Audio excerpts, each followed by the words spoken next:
Hello, everybody. You are at the New York State Trustee Handbook Book Club. Welcome. If you've been here before, welcome back. And if you're the first time, I hope you get something great out of today's session. I'm your host, one of your hosts, Ron Kursop. Tonight, we'll discuss libraries for the future, an introduction to sustainability as the newest core value. The purpose of the New York State Trustee Handbook Book Club is to provide explanations and insights for the more than 6,000 library trustees in New York State. Each book club session takes a deeper dive into one chapter of the trustee handbook and answers real-life questions received from the field that arise in that area of governance work for library boards. Before we get too deep in tonight's session, I just want to give a little note about the CE certificates, just so everybody is aware and on the same page. Certificates can only be issued when the Mid-Hudson Library System can verify an individual's participation. So trustees viewing in a group setting will need to use the self-assurance form provided by the New York State Library, and we'll drop that link in chat so you can get to it very easily. Credit will not be given for partially attended events, so make sure you stick around for the whole thing so you can get credit for it. Please keep a copy of this certificate for your records. Mid-Hudson Library System does not keep an archive of attendance records and cannot guarantee that copies of previously issued certificates can be provided. Trustees are responsible for maintaining their own records and reporting their trustee education attendance according to the library board's approved trustee education policy. You'll be able to find a sample trustee education policy if you don't have one already in the link that we'll provide in chat. I'd also like to take a moment to thank, as always, our promotional sponsors. I would like to acknowledge our co-promotional sponsors, the New York State Library, the Public Library System Directors Organization, the Library Trustees Association, and the Public Library section of the New York Library Association. We would not have had such a great turnout without all of you, so thank you. Tonight, as I said, we're going to discuss the sustainability as the newest core value. Coincidentally, Rebecca Smith Aldrich is the leading expert in sustainability in New York and maybe even the world. Over the next 90 minutes, she will provide an overview and answer frequently asked questions sent in advance by our viewers. So thank you to everybody who submitted questions. Following that, Brian Hildreth and I will facilitate an open Q&A with those in attendance during this live session. When you have questions, please place them in the Q&A area. If you have general comments that you'd like to share with your colleagues, feel free to put them in chat. Tonight, we have Brian Hildreth and myself moderating. We also have Laura Chrissy from Mid-Hudson Library System. And as I mentioned earlier, we're once again joined by the wonderful Rebecca Smith Aldrich, the Executive Director of the Mid-Hudson Library System. In addition to co-authoring the Handbook for Library Trustees of New York State, she authored the Companion Handbook for New Library Directors in New York State, the Municipal Ballot How-To Guide, and 2 books for ALA editions. At this time, I'd like to invite Rebecca to kick us off with this next installment of the Trustee Handbook Book Club. Take it away, Rebecca. Thanks so much, Ron. So this has been on my bucket list, shall we say, for a long time to talk about sustainability through the Trustee Handbook Book Club. And we had to go through writing a whole new edition before I could do that. You might have noticed in the new edition, there is a new addition to the appendix as well in that book related to sustainability, which is, in fact, as Ron said, the newest core value adopted by the American Library Association. Now, we worked very hard here in New York State to make that happen nationally, and were successful back in 2019. But what we found is that people need that explained and unpacked because it is a very big concept. And how do you then apply that to the work of public library trustees? So that's our goal here tonight, is to explain the origin of it, to explain the definition of it, and to give you practical examples of what it will look like during your tenure on the library's board. And then we'll have plenty of time for questions. We're very excited to find out what your questions are on the topic, which could help shape future training that we work on. But the reason that sustainability has been such a hot topic in the profession and across the world is very much due to climate change and thinking about the disruption that we are feeling across the planet due to the changes in our climate, which are being caused in great part by the activities that we've chosen over the past several, let's say, centuries as humans. And so we're experiencing it this week. I thought it was so convenient that the heat dome moved to the Northeast here on June 18th, 2024, because it is a real life example of what we will be experiencing more and more because of climate change. Now, you might experience it a little differently when you travel to other parts of the country. If you're in California right now, you might be experiencing wildfires. If you were in Florida last week, you're experiencing flooding. It looks a little different depending on where you are in the country. But we all can admit that we're seeing the frequency increase, the severity increase, and all of that is being supercharged by climate change. Now, that's caused by greenhouse gas emissions in the atmosphere, which is warming the world. It's melting glaciers, it's changing weather patterns, and it's again supercharging them because the ocean is so much warmer. The warm air changes the amount of precipitation that we get. It changes the pattern of where that precipitation goes. So while some places are experiencing flooding, other places are experiencing drought. So it's been hard to get everyone on the same page about it because it just doesn't feel and look the same everywhere across the world. But the truth is that the data doesn't lie.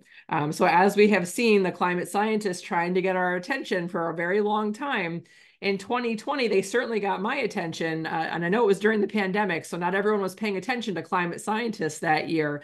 But they said a very, what I felt, very overwhelming thing, which is that even if we did everything right to mitigate climate change and turn it all around, we all got the solar panels, we all started driving electric cars, even if we did all of that right, we still have 30 more years of increasingly severe weather, increasingly severe drought, increasingly severe sea level rises. All of that's going to happen in the next 30 years. So there's this dual cause for us to be thinking about this, both to mitigate that, to make sure it doesn't go on longer than those 30 years, but also to adapt in the face of what's already going on here.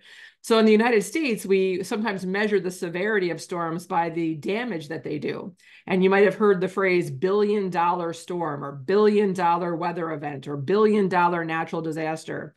Now, there's been a 78% increase in billion-dollar disasters, which is directly attributed to climate change since the 1980s. So back in the 1980s, it might be every 82 days you would hear about a major hurricane or tornado or wildfire. Now it's every 18 days. Every 18 days. It's like getting very, very intense. So what we're seeing in the news, what we're seeing in our own backyards, and really what we're experiencing here this week with this extended heat wave, it's here to stay for the next 3 decades. So we have to learn, A, how to live with it, and also how to change some behaviors to make sure we don't make it worse during our time in the seats that we're sitting in our spheres of influence, on the library board, in our personal life, and in our communities. So that's what we're here to talk about today because it is so real.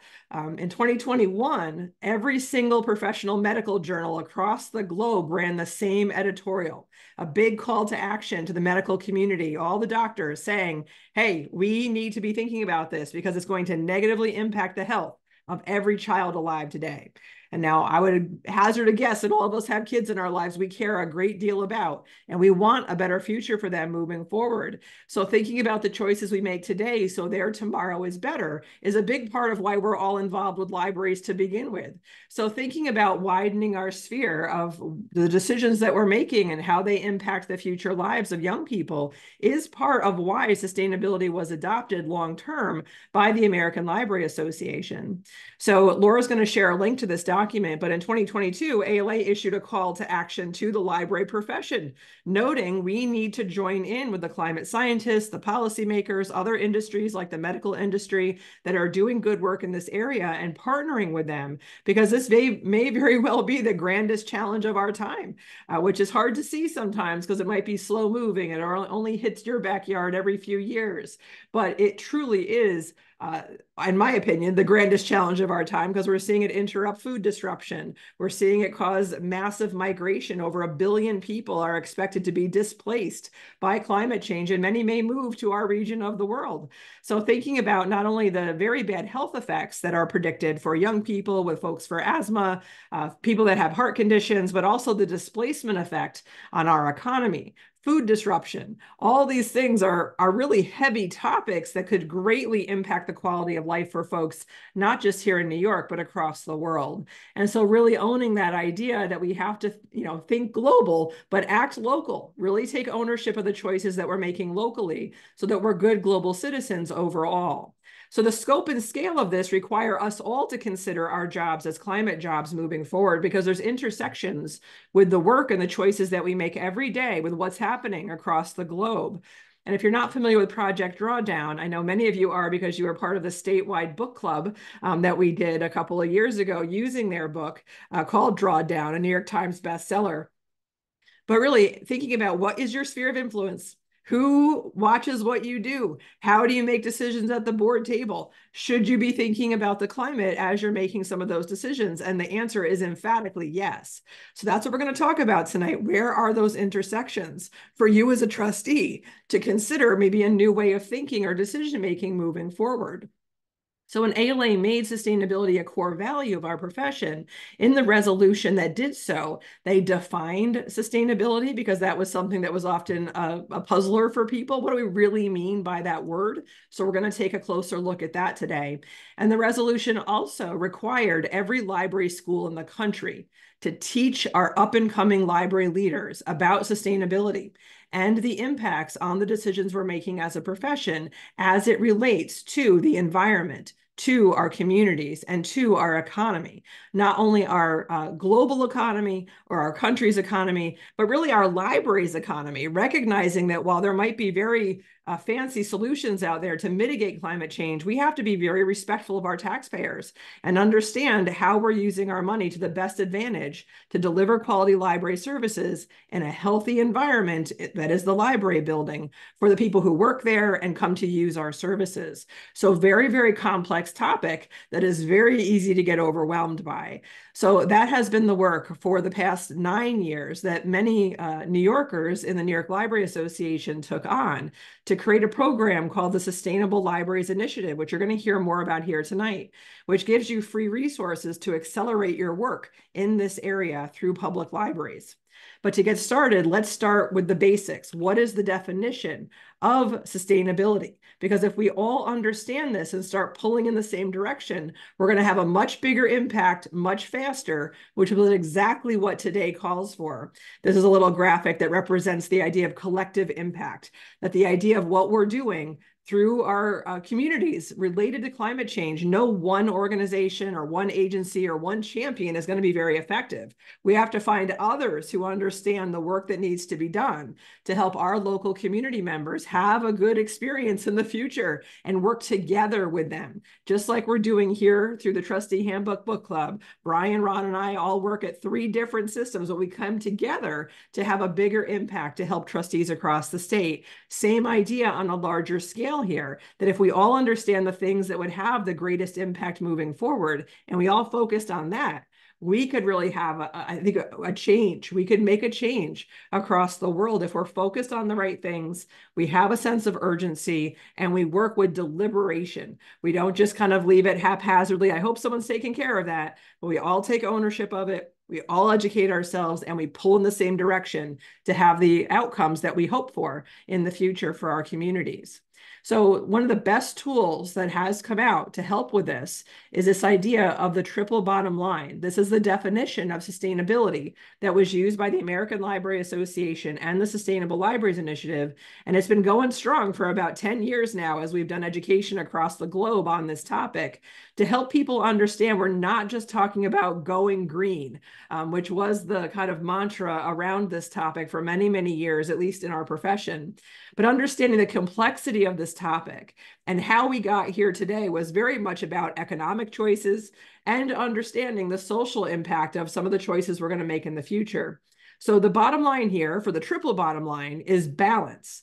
Sustainability comes when we have balance between environmentally sound choices that are socially equitable for the people they impact, that are also economically feasible. And that can be a decision-making framework you use in a variety of ways. It can measure literally the sustainability of an office product Where did it come from? What were the resources used to create it? How did that impact the community where they were harvested? Were the workers who were producing this product for us treated well? How much does it cost us at the library to buy this thing? And creating this nexus of a decision-making matrix to make a better choice than you might have made otherwise without awareness of all of those factors that go into producing the paper that goes through the copy machine at the library. Now, using that scale of decision-making for every little thing we do in libraries, it can get exhausting, but it's something that it's like a muscle that if you exercise it over time, we get better and better at making better decisions on behalf of the people that we serve, the taxpayers that we respect, the natural resources it takes to pull off public library services, and respect for both the local folks in our communities who are the recipients of the decisions that we make, and also thinking more globally about the impact of our choices on people in other parts of the world that supply resources to us to create products or are impacted by our choices when our choices result in the perhaps deforestation by wanting so much paper. And again, I'm using one little example here of office paper, but you can use this same model to measure the effectiveness or the sustainability of a building, of a community, of a service. So this is just a new way to make decisions as you look at policies, as you look at decisions about the facility, and all sorts of things that we're going to help to start itemized for you here tonight. So I think of this as a decision-making framework. So when I'm confronted with an opportunity to make a decision about a purchase or about our facility, I now fall back into this decision-making process that uses this triple bottom line to think through the impacts on these three categories.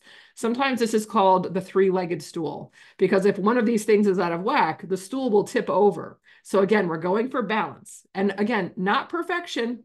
We're going for balance and we're going for progress. So again, progress, not perfection on this stuff, because I'm pretty sure we can make better decisions tomorrow than we did yesterday if we use this as our decision-making lens moving forward. So you're going to see a couple examples of that here tonight to kind of bring it to life for you. But this is one of the most important slides, takeaways to understand what we mean by sustainability moving forward. Now, the intersections with your work as a trustee, you'll see throughout the new edition of the handbook, there's many chapters in which this topic comes up. There's not one chapter on sustainability. It's woven throughout all of the chapters because of the numerous intersections with the work you do as a library trustee. So this is just a first pass at thinking about this and understanding where some of these intersections will emerge for you. If you're involved in strategic planning, you're going to start to realize that as you face what your community needs from the library, you have to take into consideration the effects of climate change. What does that look like in your community? What will people be faced with given the predictions of climate scientists? How does your plan of service respond to that? How does your continuity of operations plan respond to that? If you are faced with the potential of flooding where the library is located, how will you ramp up library services as fast as possible after that building is flooded? What are you going to do if Main Street's flooded and a bunch of businesses are out, or there's an extended power outage? We now have to think through these types of scenarios because we can no longer imagine, well, that might happen. We have to understand that it will happen. It's just a matter of time.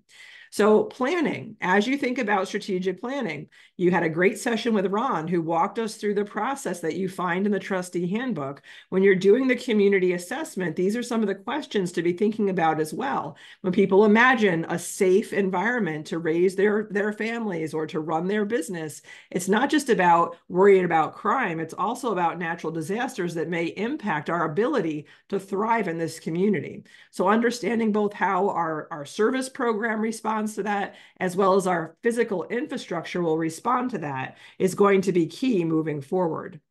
Now you see policies here, and honestly, there's more policies than just this that it's going to crop up in, but thinking about procurement, are we prioritizing environmentally friendly products that don't break the bank? Are we prioritizing purchasing local to make sure we're supporting our local businesses so they're viable moving forward? When we think about disaster preparedness, emergency action, it's not just the old school, well, if there's ever a fire in the building, I guess we better do X, Y, Z. Now we have to think about fire. We have to think about flood, in addition to things like cybersecurity and all the other fun stuff that's going on in our world today. But the effects of climate change have to be part of that risk assessment that you're doing when you're thinking about policies for the future. Now, PR, media, and crisis communication also can come into play here. PR from the sense of making sure people understand you are aware of the library's carbon footprint, impact on the environment, and also prepared when there is a crisis or a natural disaster or just really severe weather like this week with the heat dome. Understanding the library has a role to play. So we saw a lot of our libraries here in Mid-Hudson scrambling this week because they could see the hottest day in this region is going to be tomorrow, which is also Juneteenth, when many of them are closed for the federal holiday. Some of them have made a strategic decision to open because they're the only cooling center in their region. So that's a quick response, right? That's a new rapid response rate to figuring out what to do in the face of what the community needs. So understanding where your library plays a role as an asset of your community. It might be your physical space. It might be your communication network. I've got a library in my system that is, I call them the town crier. They have the best social media following of any agency in their town, including the town itself. And they ask the library to help get the word out about what to do when the power goes out. Here's where to pick up ice. Watch out for the boil water order. It goes through the library's social media channels because that has the most followers.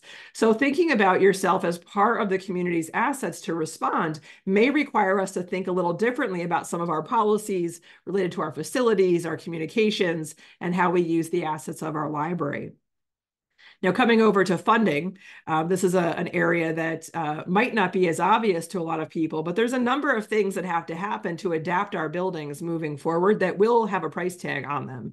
We also need to think about insurance and making sure our insurance coverage actually fits the predictions of what might happen in our environment. Just like we're now thinking about the threat of cyber attacks to our libraries, we also have to consider that flooding is far more likely than it might have been in the past and consider those types of issues.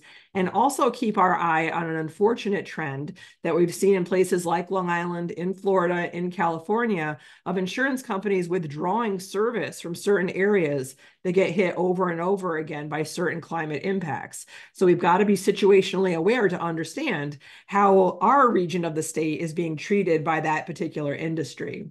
And then personnel, we may need to see our personnel be deployed in different ways moving forward. The idea of outreach outside of our buildings is a growing area. We may need to fund training for our staff to make sure they are prepared at home so that when there are disasters, they're able to get to work to help provide library services that the community is going to depend on. So there may be some new asks there when building our budgets to respond to some of these emerging issues that we are now confronting because of climate change. And then obviously facilities, that's going to be one of our biggest areas of concentration moving forward. Not only what we are putting out into the atmosphere in terms of our carbon footprint and trying to transition to renewable energy, or if you've got a fleet of vehicles to electric cars, but understanding how important your building is in your community. It may be one of the only meeting spaces that people can use. It may be one of the only spots that is going to get restored when it comes to a long time, an extended power outage, or with connectivity going down to the internet. And so prioritizing the restoration of your building is something that we need to make sure our utilities, our municipalities, and our emergency responders understand as an asset in the community. And then looking for those redundancies. If you do have an extended power outage, is that really acceptable? You're going to hear a story tonight from the South Huntington Library who thought it's not acceptable. We're here to serve the community. We need to get up and running as fast as possible. So these are all decisions that you play a part in as a trustee. You get to influence many of these things. You get to call the question. And that's really all we're asking you to do is during important conversations at the board table, ask the question, have we considered the environmental impact of this? Oh, well, will that increase our carbon footprint? Could we make a different choice? Oh, well, how does that fit in with the municipality's climate action plan? Should we be thinking about aligning ourselves with that? Making sure we're aligning ourselves with existing plans, getting on the radar of our disaster preparedness plans in our municipalities. We need to be a player in those conversations and part of the solutions that are being derived from the conversations happening across the communities. That is our role, to be a part of that. And that might be something different that we haven't embraced in the past. So this obviously is wide reaching, right? I just spanned probably 5 of the 7 uh, roles and responsibilities that you find in the trustee handbook. And that's because this issue really does saturate the thinking necessary to lead your library into the future. To understand what it will take for a community to thrive is to understand the physical environment, the social environment, and the economic environment. Going back to that triple bottom line thinking of how we're contributing to a community, how we're making decisions as an organization, how we're evaluating those decisions. It all goes back to that definition of finding balance amongst being environmentally sound, socially equitable, and economically feasible. So what I did here is I just brought you a handful of examples, and then we'll switch over to questions that you might have on this topic. But I think because it's so broad, people get a little lost. And so I really just wanted to walk you through some of the basics and what it's starting to look like at libraries, because we have a huge number of libraries across New York that are leaders on this topic, thanks to the work that was done by the Sustainable Libraries Initiative, the New York Library Association, and a growing number of leaders in this state who have embraced this topic as a way to lead our libraries forward in a way that's incredibly responsive and relevant to those that we serve. And that starts with you, the library trustees at the board table, right? You're the governing board of the organization. You're tasked with planning, policymaking, budget making, carrying out these governance roles does have an intersection, a major intersection with this topic of sustainability. But you have the opportunity to set the foundation for many good things to happen, not only to be ready for what's coming, but also, not just that anticipatory role of what's happening in our communities, but also just being responsive and relevant to what people are experiencing in today's world.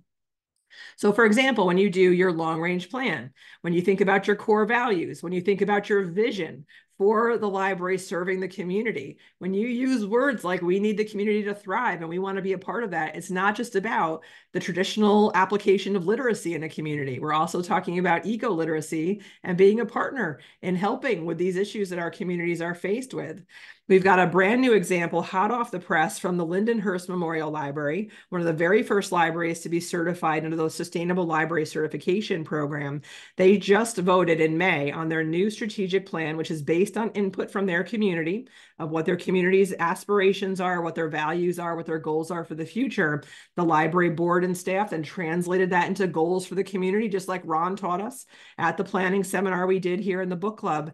And then they've matched up those goals with what are called the Sustainable Development Goals that are available for the United Nations, the 17 categories of work that have been identified as necessary to help communities thrive in the future.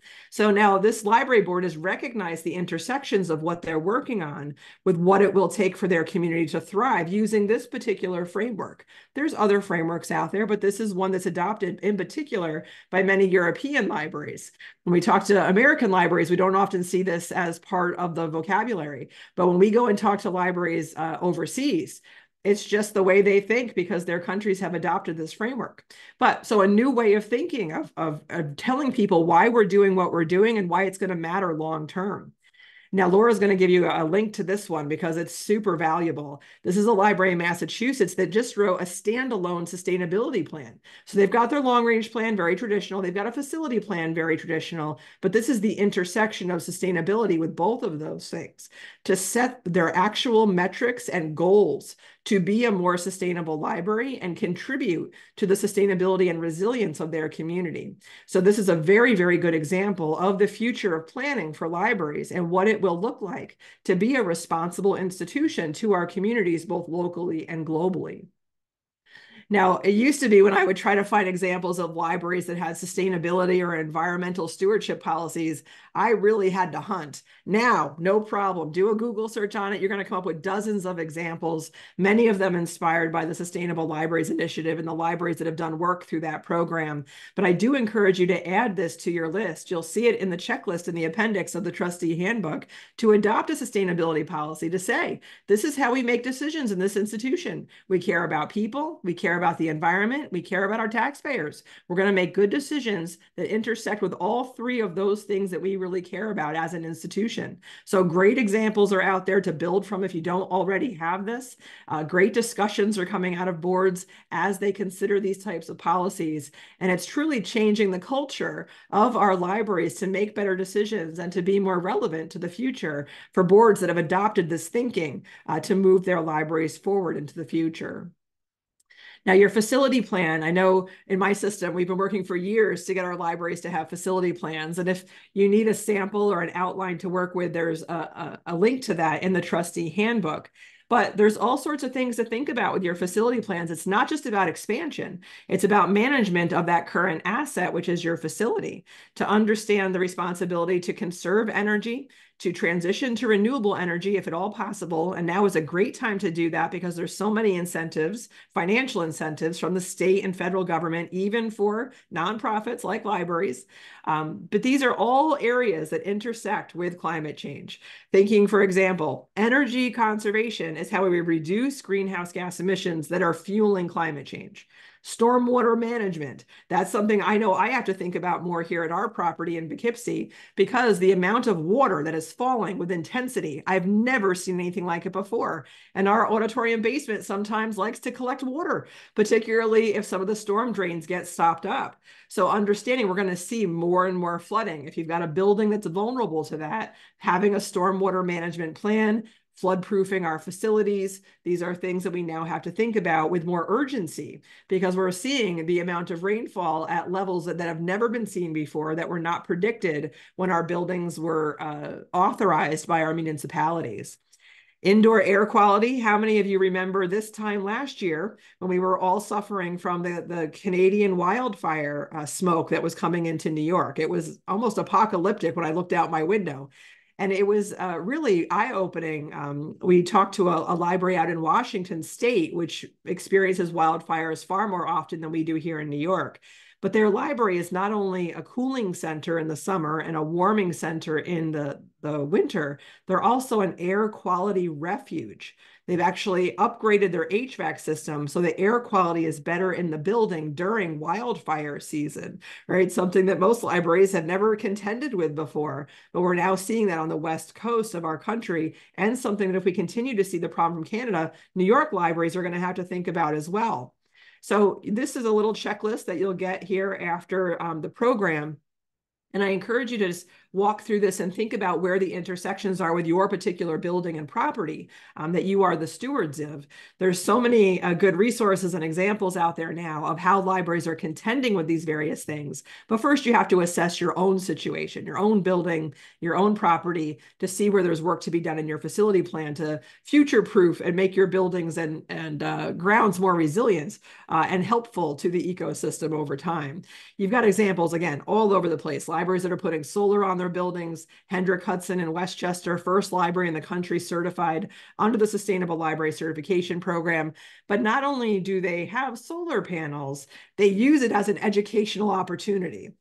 So on the right, you see a flat panel monitor. It's in their children's room. It's teaching people about solar, how it works, why we made this choice, how much money it saves us over time, why the library is so smart in making this decision, but almost thinking about their building as a teaching opportunity. They've got a great rain garden. They've got a whole building generator. They've got battery storage for the solar power that they're generating in that building. And they teach people about why we made this decision, why this is going to be helpful to the community, how this is going to save money over time in the community pocketbook as we think about the taxes invested in this building. Great example out in San Diego. This is the first library in California. We just announced they were certified last week, which is super exciting. They serve over 6 million people. So the influence they're having and teaching people about the choices that they're making is enormous. But you can see this is a much different world out in California than in New York, but they're only building buildings that are net zero energy. They produce all the energy they need on site from either the sun or wind or geothermal. And they've also transitioned. They have 2 bookmobiles. Those are now electric vehicles to cut down on the emissions they're putting into the atmosphere, which is, again, driving climate change.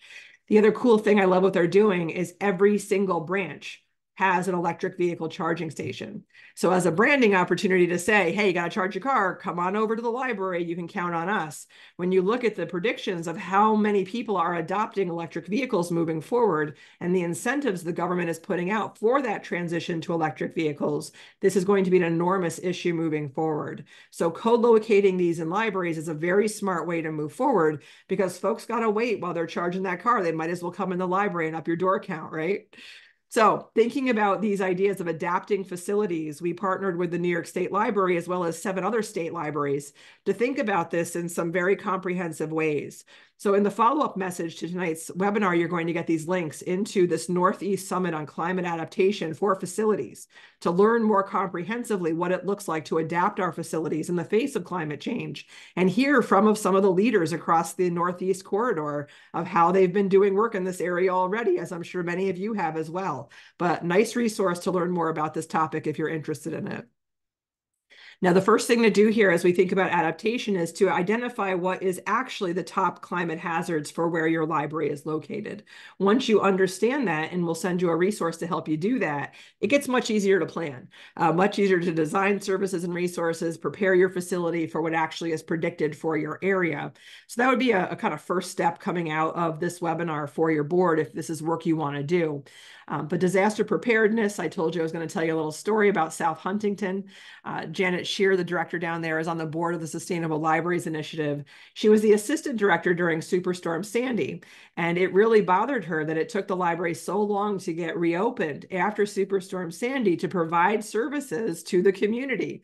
So one of the first things she did was find grant money for a whole building generator. So that building and that community could get open sooner when people needed access to the internet, to the restroom, to services from FEMA, in their case, after Superstorm Sandy. And they're also doing a ton of programming to connect with the first responder community, to lessen the stress and anxiety people, especially kids, have around some of these topics. So really cool idea. We're not just bludgeoning people with, oh, be worried about the future, but giving them the skills and the coping mechanisms to manage this fear people have around this topic, and the respect we need to give to emergency responders, which are under more pressure because of this topic as well. So the library is a real connector in this community on some of those topics.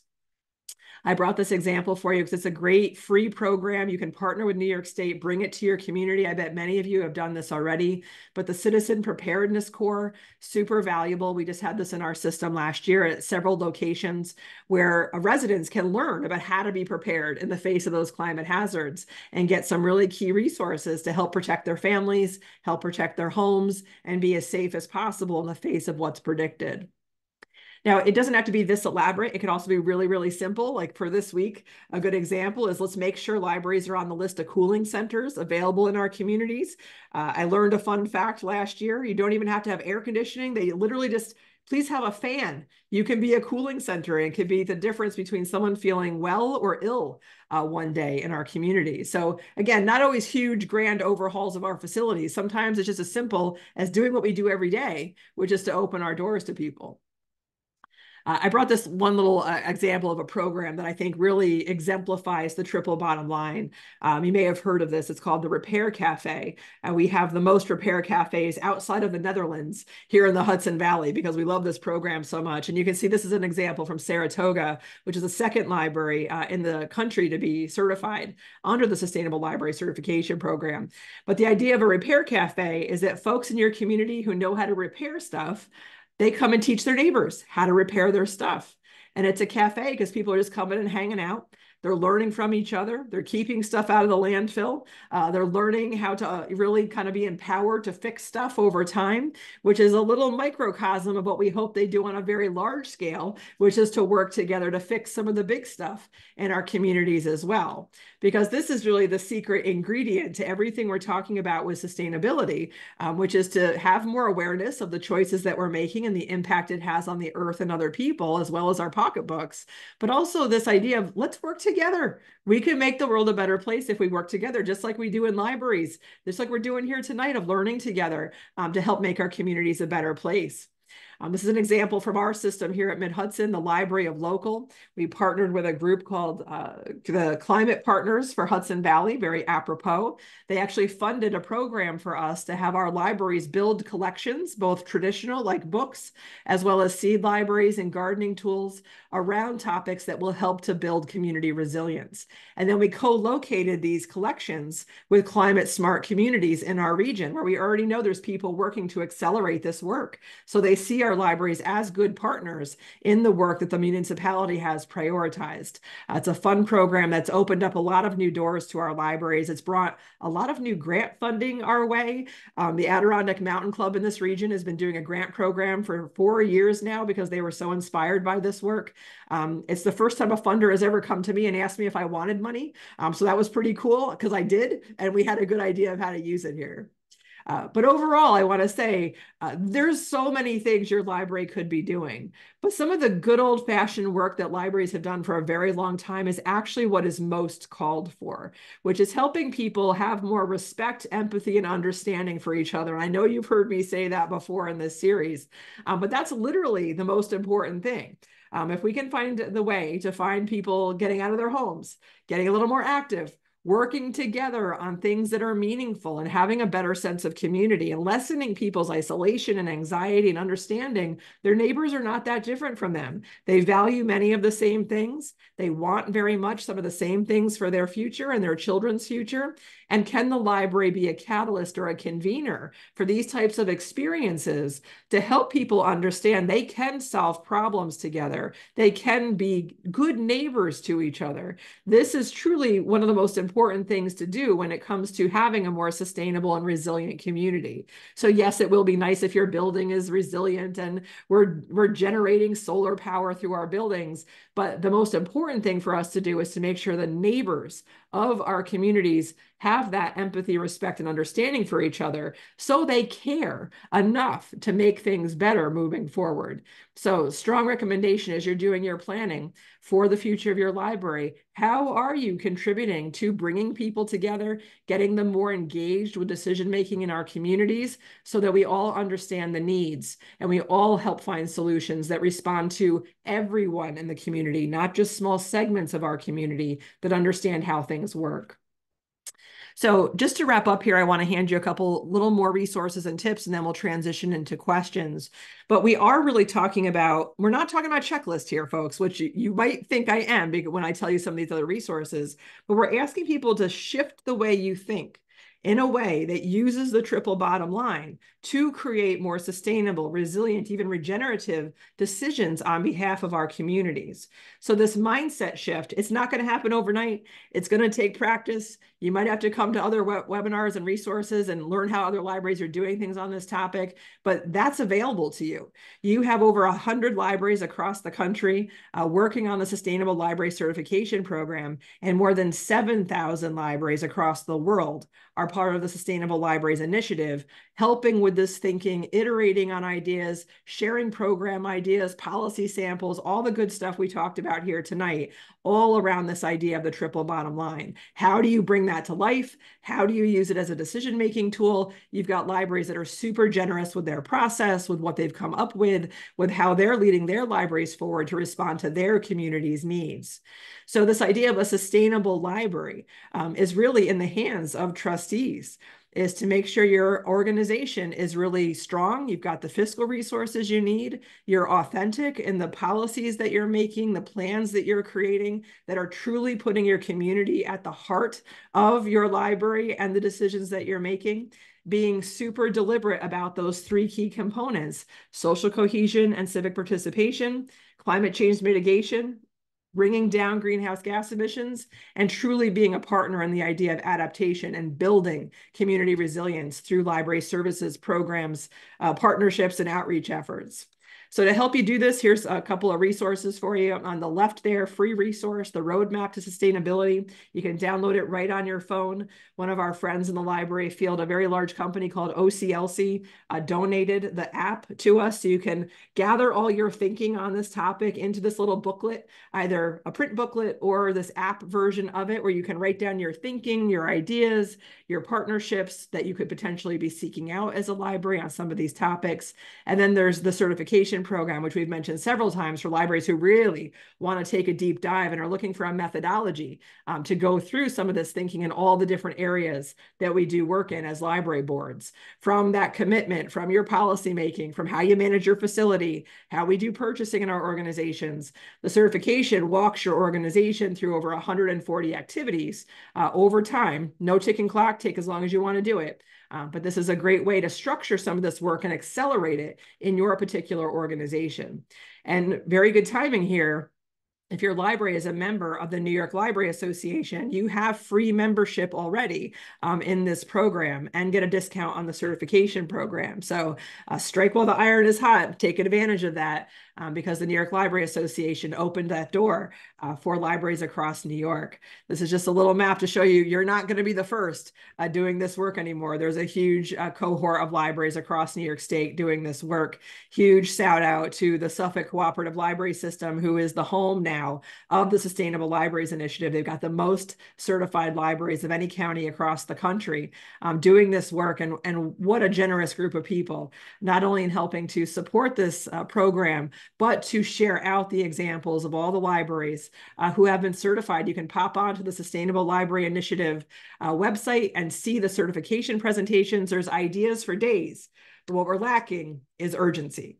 So I encourage you to act soon, to do some of the things we've talked about here tonight soon, if you haven't already, because there is no more time to waste on this topic, which is why we've devoted so much time and energy to it here tonight in the handbook and throughout our professional volunteerism through the New York Library Association and the American Library Association. So Ron and Brian, I'm going to stop rambling here about this topic because you know I'll go on forever about it. I'd love to see, are there questions out there that people have about some of the things we've touched on here tonight?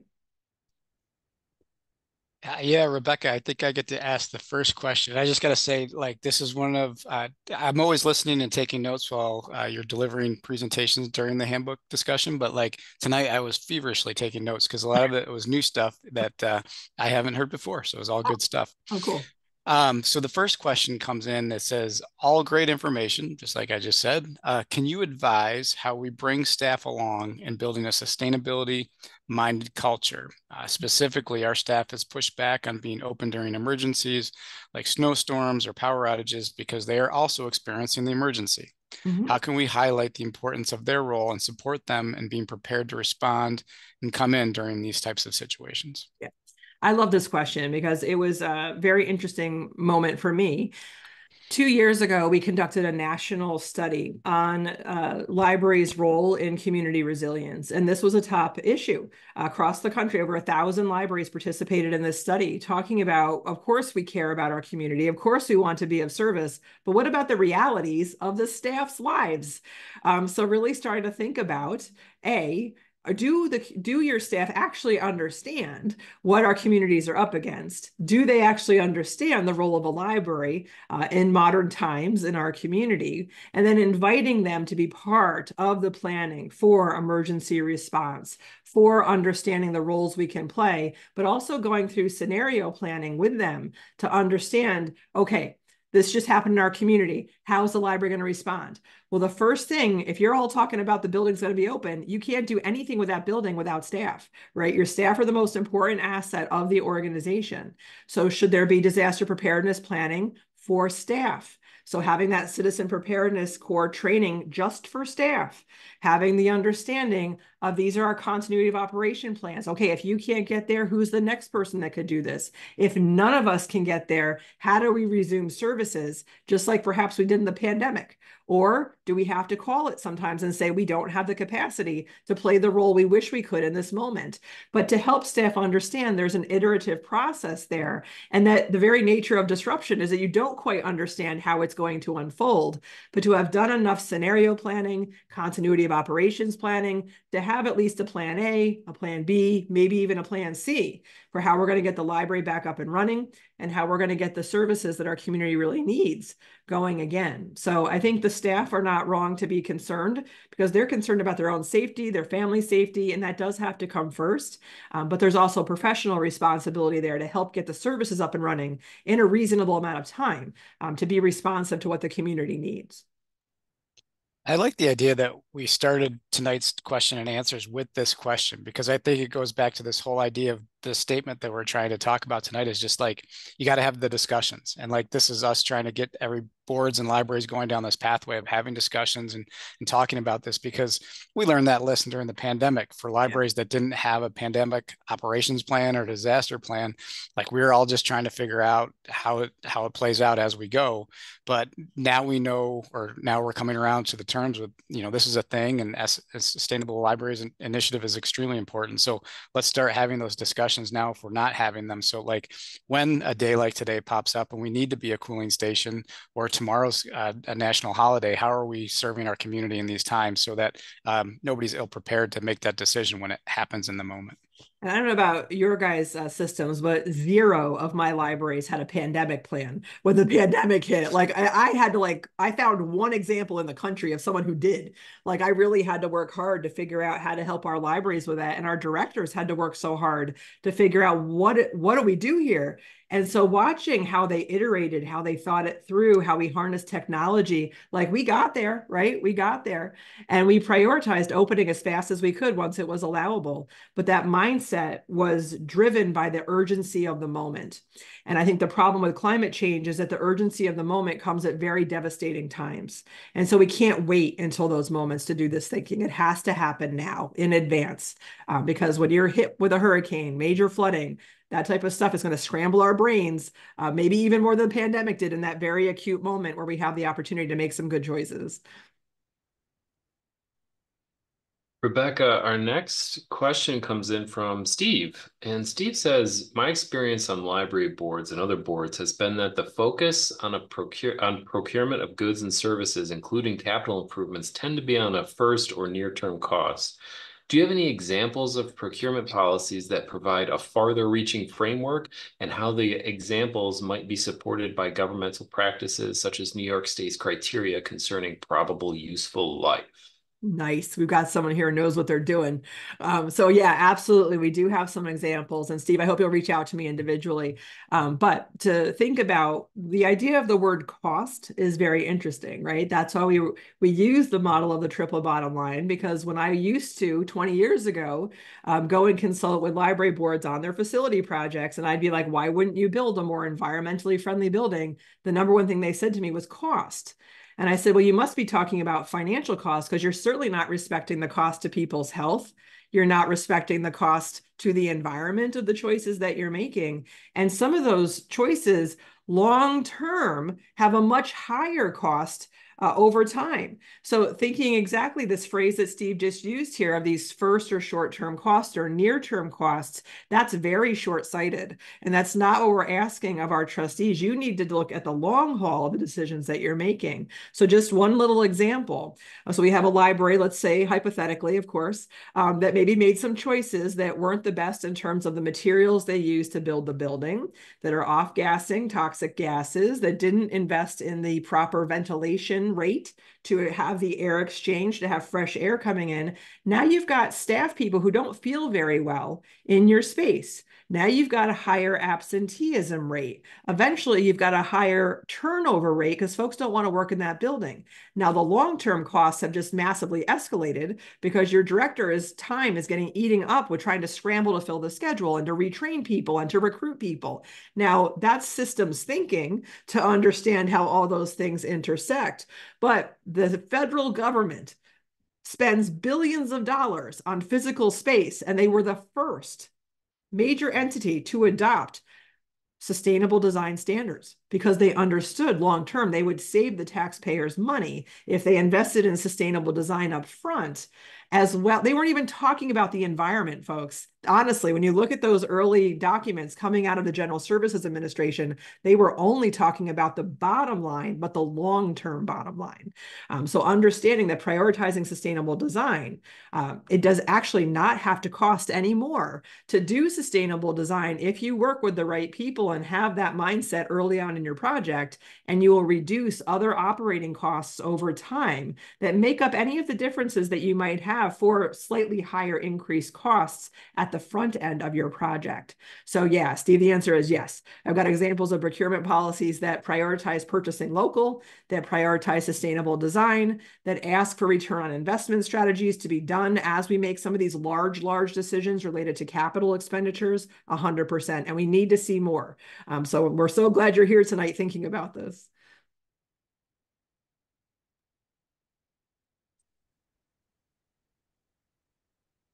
All right, there's several layers to this next question that comes in from Joseph. Are there libraries looking at ways to reduce cars as the mode that brings people to their locations? I like that one. Mm-hmm. Is there any concern among libraries that by adding EV charging, more surface lot space will be needed for vehicles waiting their turn at charges?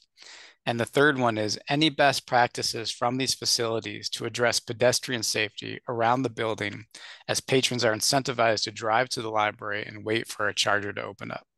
Oh, very interesting. I like this one. Mm-hmm. So the first question about libraries prioritizing alternate modes of transportation, 100% yes. We've got a lot of great examples throughout New York.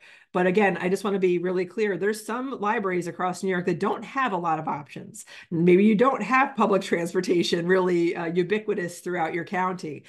So this is more urban, I would say borderline suburban libraries that have these options and are prioritizing this. Really cool example, the Albany Public Library. They worked with CDTA, so the Public Transportation Authority in the city of Albany. You can get your bus passes at the library. You can actually get a discount on the bus passes. So encouraging folks to use public transportation when coming to the library. You're seeing bicycle infrastructure. You're seeing storage for bicycles, libraries lending bicycle locks. You're seeing bike repair stations outside of libraries. I just visited the Gardner Library in Ulster County.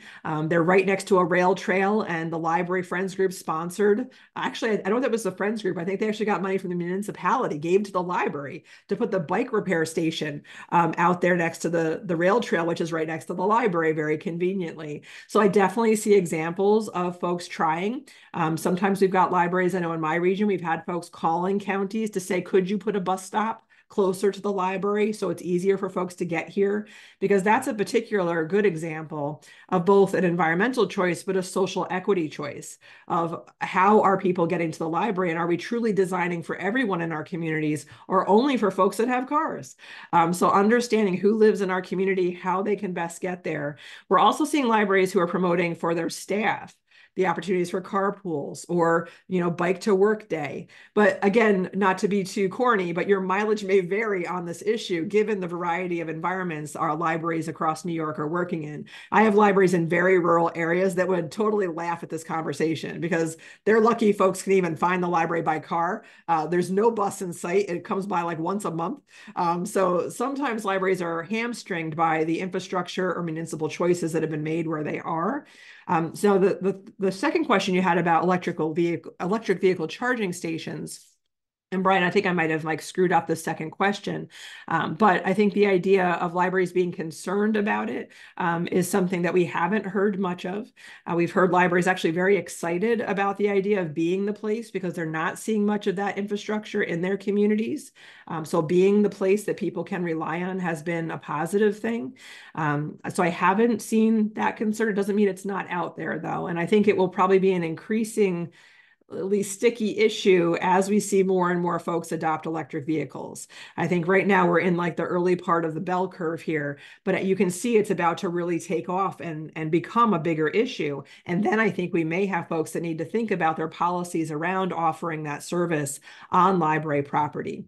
So I do think it might be an emerging issue for sure. So that was a very smart question. Now, the pedestrian safety, I think that's been a universal issue for a very long time. I think, again, and different libraries have different situations that they're contending with.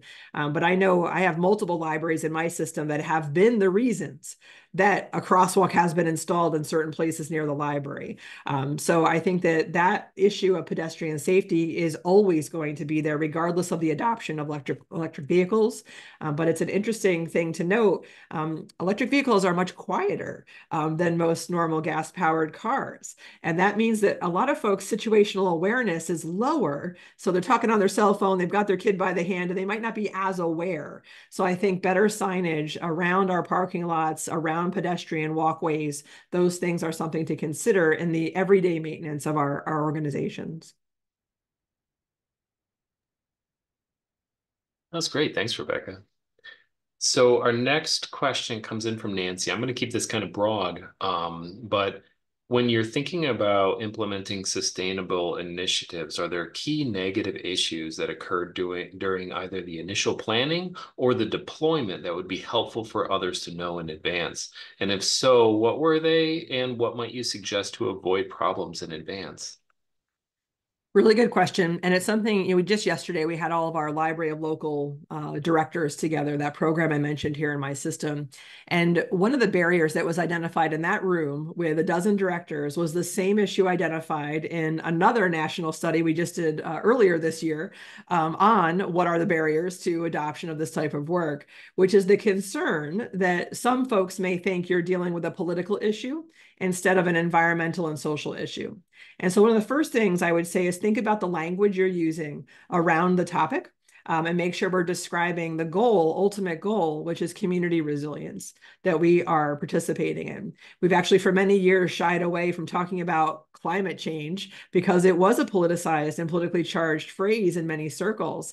Now we've gotten over the hump of climate change deniers. That's a much smaller number across America than it was in the past, but there are certainly still pockets of folks who want it to be a political issue. So understanding the political environment you're working in as you engage more in this work is important. So I would say that watching vocabulary, building buy-in. I think that's where we learned so much during the Sustainable Libraries Initiative's early days, is that it can't just be one person who's the champion for these topics. There needs to be education across our staff, within our boards, for folks to understand the scope and scale of these issues and why it should be prioritized. Understanding the why behind the what. Like you might run in all excited about a particular program you heard of or an idea you want to do in the building, but until we reach consensus as an organization that this is a priority, that can often fall flat. And then I think a third top thing I would say is those return on investment exercises to show folks, well, oh, this is so expensive to do X, Y, Z. Well, yeah, but if we made this choice over time, it will reduce our operating costs, or it will reduce absenteeism, or, on and on and on. We did that in small and large ways in my organization. When we worked on the certification program, one of my small examples was, I'll use office paper again. That was our very first one. When I was trying to get buy-in on this topic. And one of the first things we did was research our office supplies, where they come from, were they made from recycled materials? What do they break down after we throw them out or try to recycle them? And anyway, long story short, we were able to get paper that was better for the environment, made with more recycled content, that was actually cheaper than the old office paper we were using.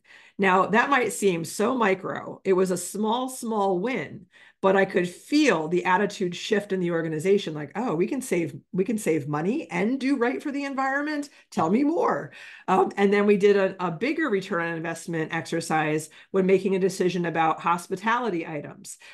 This was pre-pandemic. We hosted a lot of events for our system and our auditorium, and we would always have these huge bags of garbage after the events just thrown in the dumpster. And we did an analysis. Would it be cheaper and better for the environment if we had reusable plates and utensils and cups and got a dishwasher? And we were able to economically, statistically, and environmentally prove that was the better choice. Again, saving our organization money, doing better for the environment. Bigger, much bigger, was our most recent project, which was putting solar panels on our office building. And so understanding that, yes, there's an upfront cost. here's grant money, here's a government incentive, and here's the return on investment. After we put these on the building, it's providing 75% of our electricity. What's the payoff for that investment that was left out of pocket? That was very convincing to our board of trustees that it was a good choice for our organization, which just like your organization, mine does not have a lot of money. Every penny counts. So being able to show through actual math, this is a good choice economically, but also knowing enough about the environmental impacts to demonstrate why it was a good choice for us, because we all need to be good stewards of the earth. How do we make those cases to folks as well? So I would say buy-in, your language, return on investment. Those are some, I think, key things to help get off to a strong start, to get more buy-in and be successful moving forward.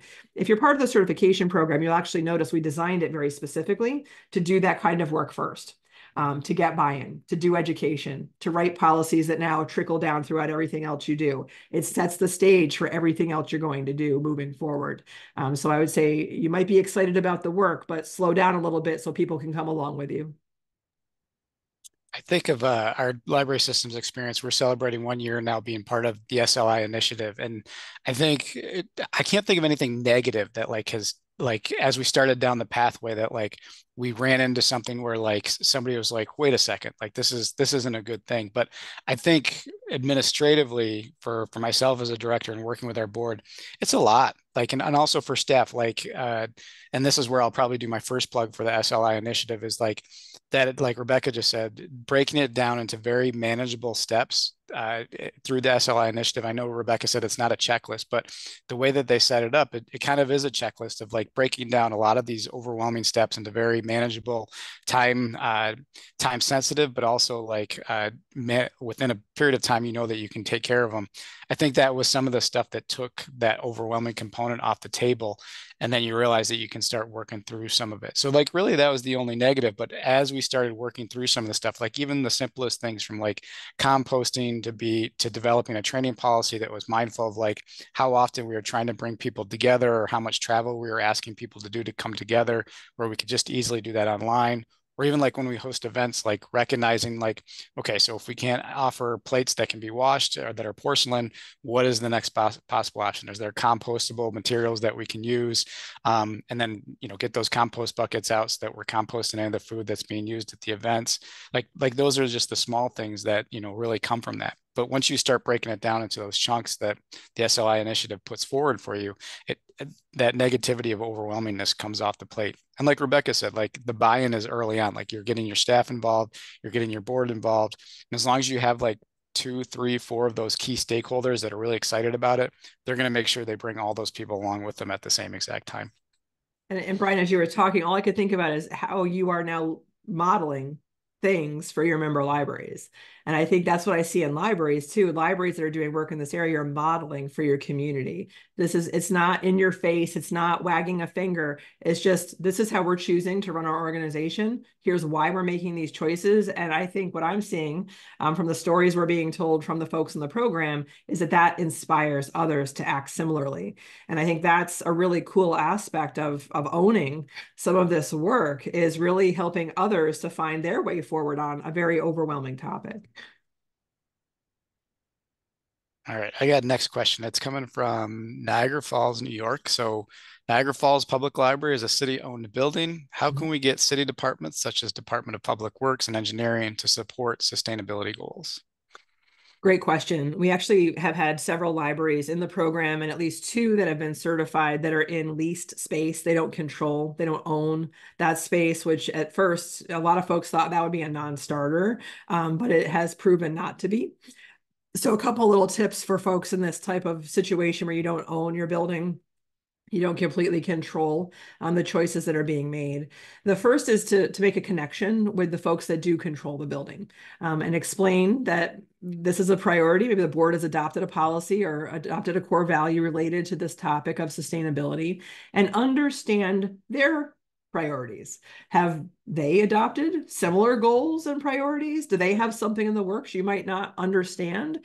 Are they looking for the opportunity to have a demonstration site for trying some of this technology, or to reduce the carbon footprint of the entity or the organization? Because, hey, the library is up for that. And, we have not only a program for public libraries, but one for academic libraries, and no academic librarian controls their space. They're all at the mercy of their campus. And so this is where we've practiced this the most. And what we found is that libraries become, if the community or the campus is not already on board with some of this thinking, they are interested. They're interested in lowering the cost to operate that building. They're interested in managing stormwater so it doesn't do more damage than it would otherwise. They understand that the long-term investment over time would be a good idea. So finding that champion or understanding what the current plans and thinking are, but if there is no current plans or thinking, being the diplomat. Saying, hey, I'm learning about this. I saw this opportunity. Did you see this grant down here? I think we could do that here. It's so personality dependent and the relationships that we build over time with people. So I'm not so naive that I don't know there might be folks involved in an organization that's controlling your building that aren't so open to some of this stuff. But how you approach them, assessing what their knowledge level is on some of these topics, presenting opportunities, maybe a couple of easy wins, saying, I found this program, it could underwrite the lighting in the building. Could we go ahead and do something like that? And it's to help them see that it might be easy to do some of these things. And they might then be more willing partners for some of the larger things that we can see need to be done over time. But again, I think finding a way to meet people where they are on the topic is super important. Not being judgmental, not being exasperated when someone just doesn't see what you see about the situation.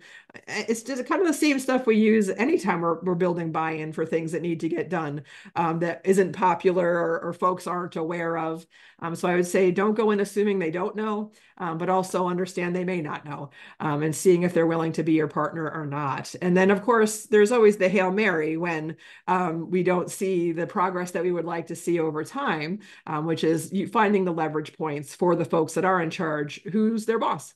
How do they feel about some of these topics? Can you make the case about this would be a great PR opportunity? We would save some money. You got to make it really hard for folks to say no to you on some of those topics, but it's definitely more work when you don't control that space. So I get that you're working in a more complicated environment, but I would say check out the certification presentations on the Sustainable Library Initiative's website from the Hauppauge Public Library is definitely one that was certified that doesn't own their space. And eventually I will think of the other one that also didn't own their space, that did a great job working in partnership with their landlords. So Rebecca, kind of on the flip side, for a library that does own their space, so Paul has a question here. So patrons want an extension of their free parking lot into the library green space, of which there is very little in our congested village. Paul's tried to point out the problem with a larger parking lot will create rain runoff. Are there other arguments I can use? And I guess to make it a bit more general to help you answer as well, is what do you do in a situation when you are at odds with what you're hearing from your community versus what your goals are as a library? Really good question. I mean, parking's at a premium in a lot of spots in our communities. And so I think I go back to that phrase of progress, not perfection, of like hearing the competing demands. Sometimes we've got competing priorities in situations in libraries and seeing if there's common ground. I feel like so punny tonight. I'm sorry. So we've got a library that has the situation, very constrained footprint, no green space in this particular situation, but they also had a problem with managing stormwater runoff. And if they just kept paving everything, it was going to get worse and worse and worse. So they actually applied something called porous pavement. So they use these pavers that allow for grass to grow up, but are firm enough for cars to park on. So it creates this transitional area for them on that property. So there may be technology or applications that could help.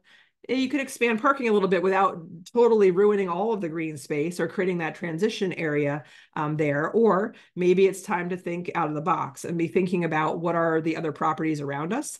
Can we purchase them? Can we have parking agreements with them? What are the other options that are out there? Because you're probably not the only organization in that area that's struggling with the parking topic. So it may be convening a task force of neighboring business owners and homeowners to find other solutions to preserve something that's very important, which is that outdoor programming space. So I don't have the answer for you, but that finding a balance in the situation to address both concerns is valid, but I also think that's why we need to have our priorities set as an organization.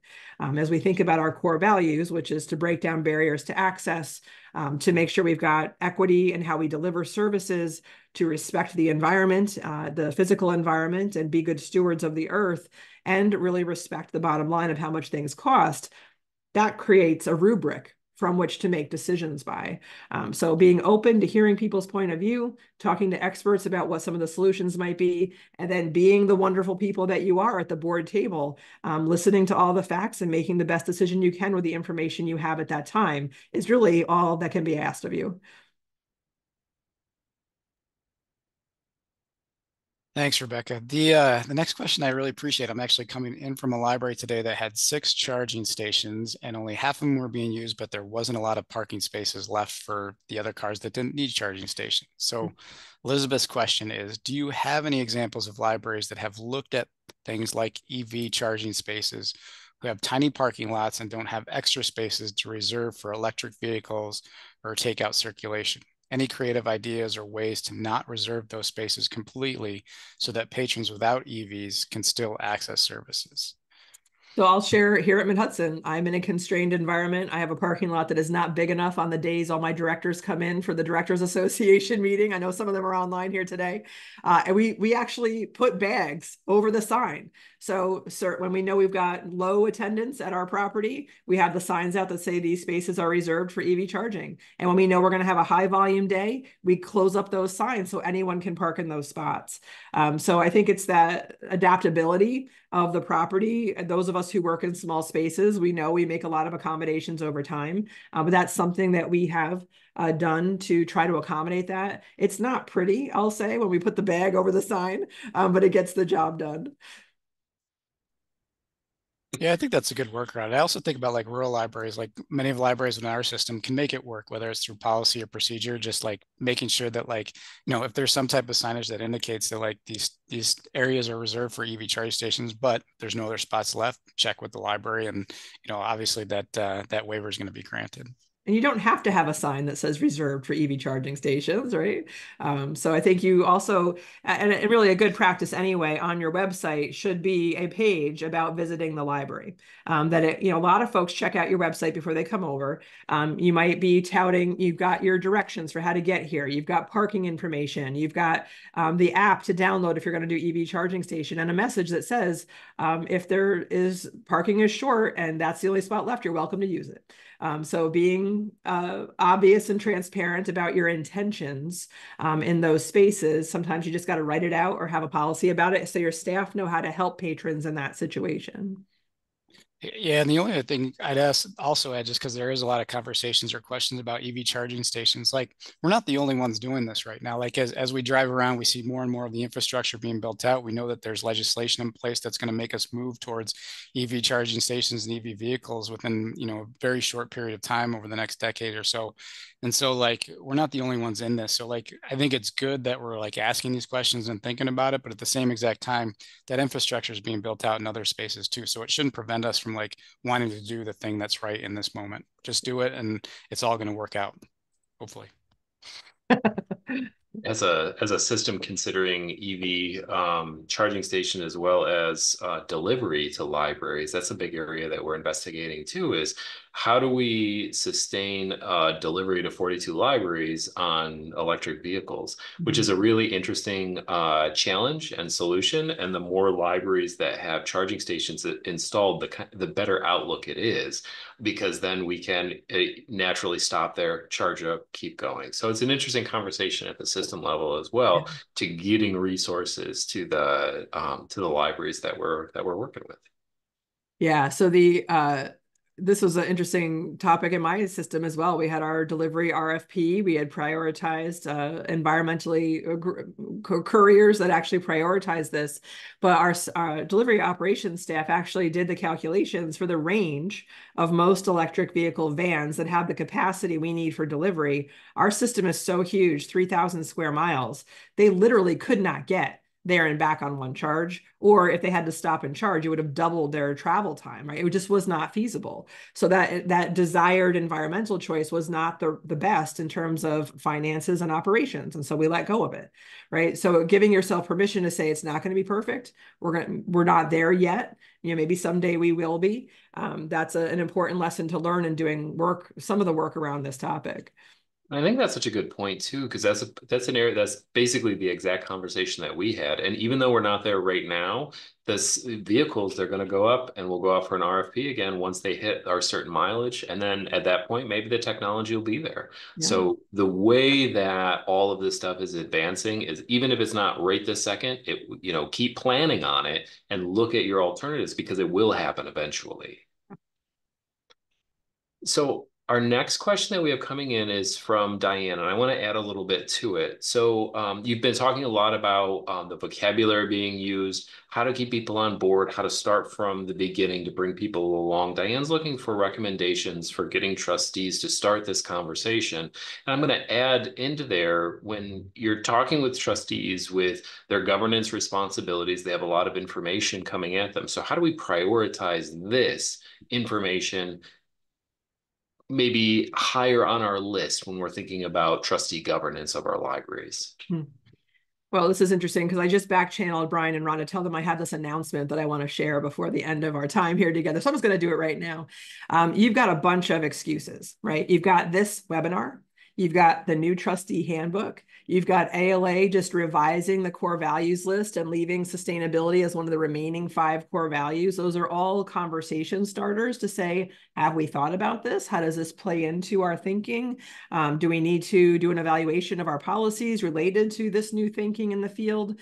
Those are all good conversation starters. And you're about to have a very large conversation starter officially as of next Friday, when the American Library Association announces the new National Climate Action Strategy for libraries. So we are about to have a nationwide conversation about climate action in libraries. What does it look like? How do we do it?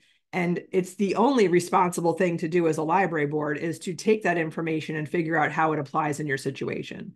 So I literally can't give you any more excuses to get the conversation started at your board. You've got plenty of entrees there. And again, it's not just your opinion. It's not just your pet project. It's not Rebecca's pet project anymore, although it was for a very long time. Now it is the national thinking on how to lead libraries forward. All right, Rebecca, next question. I don't know if we can really provide an answer to this question, but I think it applies to cooling stations. So Chris asks, I'm curious how many libraries are providing a cooling space on Juneteenth. And I know that's obviously very dependent on the library as well as maybe the county, but I think it's a good question, because we talk about the triple bottom line. We also talk about social justice. And I know many of our systems, as well as our libraries, subscribe to practices of diversity, equity, inclusion, and social justice as part of our core values. Like, how do we balance that? Yeah. And I think that's where the tension and the friction can happen sometimes, right? We've got, again, competing priorities. I think, Brian, you just said it really eloquently, of understanding the realities of our situation. So I would say the first, I can only speak about numbers for my own system, where I think I've got less than half a dozen libraries who have switched to being open on Juneteenth from libraries that were closed to fulfill the role of the cooling center. But I'll tell you, the ones that did it is because they know they are the only game in town when it comes to being a cooling center. So, on the state's Department of Health's website, you can see by county how many cooling centers are available in our county. And if there's none listed, or your library is the only one out there, that might lean towards making some different decisions. But I also think people will respect you for remaining closed in that situation, given the, I think, newness of Juneteenth, people figuring out what that means in our communities in upstate New York in many cases. So I don't think there's a wrong answer here. It depends on your situation and your capacity. We have a library in our system we spoke with yesterday who was inspired by you just saw in the chat, the Claverack Library was the first in our system to say, hey guys, we're turning the bus around. We're actually going to be open that day. And we had libraries that said, wow, like, I actually can't get enough staff in the building to staff it that day. This is a really short notice. People already have plans that day. We can't do it. We're like, Okay, like there's no judgment there. It's just the opportunity in the moment. Sometimes it works out, sometimes it doesn't. But giving yourself the opportunity to think it through with the facts and your ability, I think, is something that we want to see more folks do. I think that like that's something that I thought a lot about this morning as we started getting emails from our county's Department of Health and trying to ask like what's the inventory of libraries and what they're doing. It goes back to what we've talked about in Trustee Handbook Book Club when it comes to planning or disaster preparedness planning, like particularly through policy development, which is one of the roles of trustees and directors. And the idea of planning is like making those decisions when the emotion isn't on the table, like trying to think through like, okay, so what happens when we have temperatures are below zero and we've got multiple holidays during the month of January, and so like what's the decision now that we make, and how do we work with staff so that we're prepared like when that weather snaps, that like we can make the decision that yep, this year we're going to be open on this specific holiday and we've got the staff to cover it. No different than I think the situation that we're experiencing right now for tomorrow with the high temperatures that are impacting us across the state. Now, I'm going to find this link and send it in the follow-up email. But we had this amazing opportunity. That one of the things that just got completely annihilated by the pandemic, but right up until March of 2020, we were in talks with the Federal Emergency Management Agency, FEMA. Most of us know it by the acronym, but they had approached us saying, do you think libraries would be good ambassadors for helping communities get ready for things that might happen in their communities? Could you be readiness ambassadors? And we said, yeah, we think we can do that. And that project got blown up by the pandemic. But what is still available on FEMA's website, ready.gov, are these little case studies and exercises. They're super accessible in terms of they're not that involved, but they're like tabletop exercises you can do in your organization or your community. You could either do them as a staff or a board exercise or hold community programs where neighbors think through these things. But just like Brian said, like when our brains are calmer and think through the eventualities of what could happen in our situation if X happened, okay, what would that mean? Well, we're going to need X, Y, Z, or we better think about the redundancy of this, or hey, how would I get to that if I can't get in the building? Like just starting to think through those things because, I had the privilege of going to the Vermont Library Association conference last month, and there was a wonderful presentation from the Montpelier Library in Vermont, which you may recall, unbelievable flooding in Montpelier not too long ago, and the library was greatly affected. This was last year. And that was exactly what they said, that they had a disaster plan, but it wasn't the right disaster plan for that disaster. Like little things about where we put equipment in our buildings. Was it above the floodplain? Little things about, did I have the number for the insurance company? Oh, nope, it's on my computer on my desk. And all things that you can learn from the unfortunate situations that many libraries have gone through. If we could get that thinking together now, it would make us all stronger in those moments when we're faced with those catastrophes. It's exactly why we've said it through this series as well. I'm encouraging your libraries to do drills, evacuation drills of your building, literal fire drills like we used to do in elementary school. Let's do it for our libraries so our staff are in a calm mindset when they're doing an evacuation drill, so that that muscle memory hopefully kicks in if there ever is, and I hope there's not, but if there ever is an emergency, you've got more of a chance of a higher percentage of your staff knowing what to do in those moments.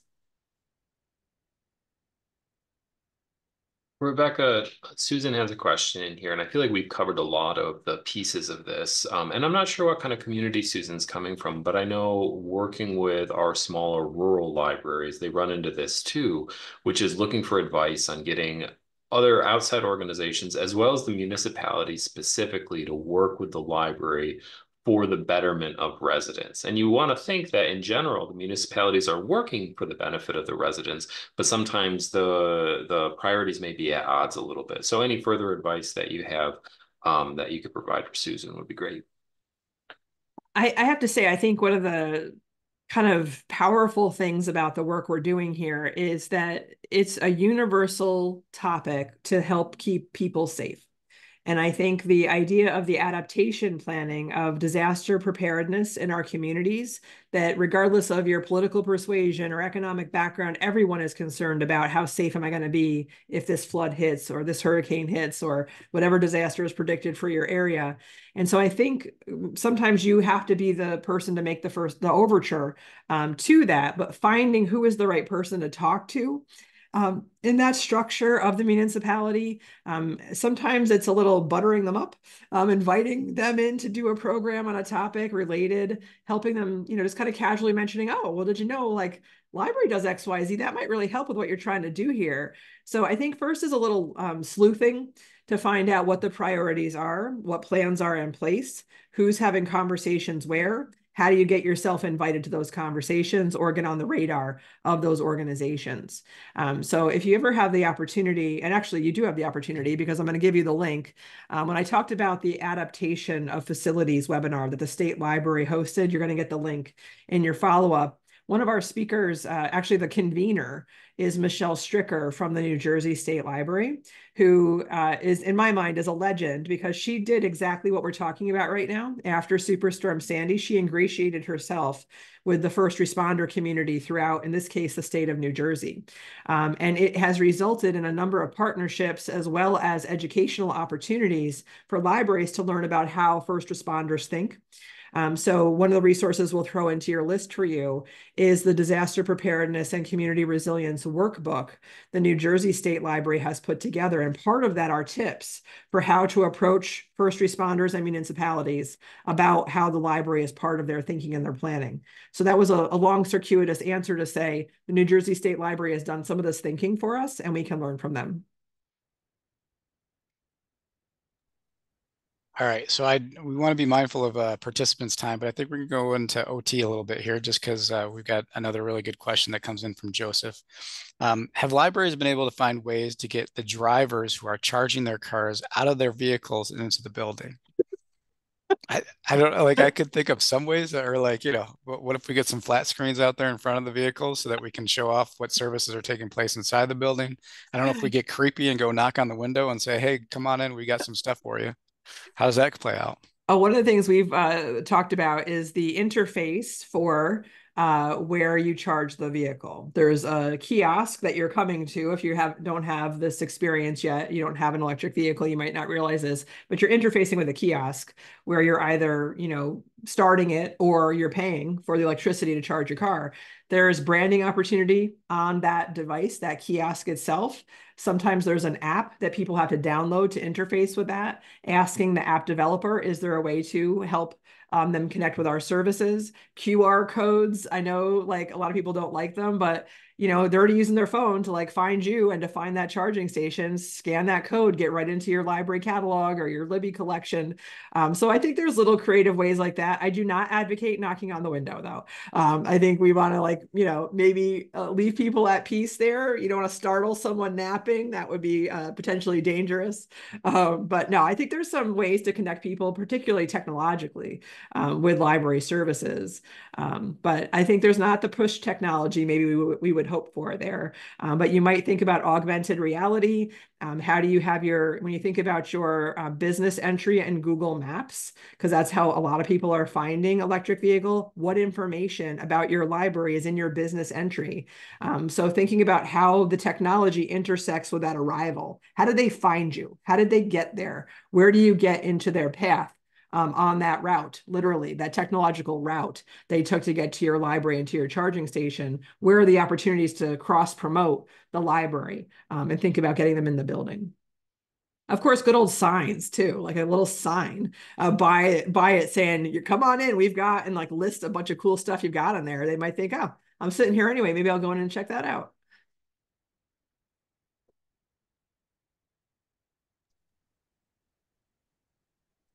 All right.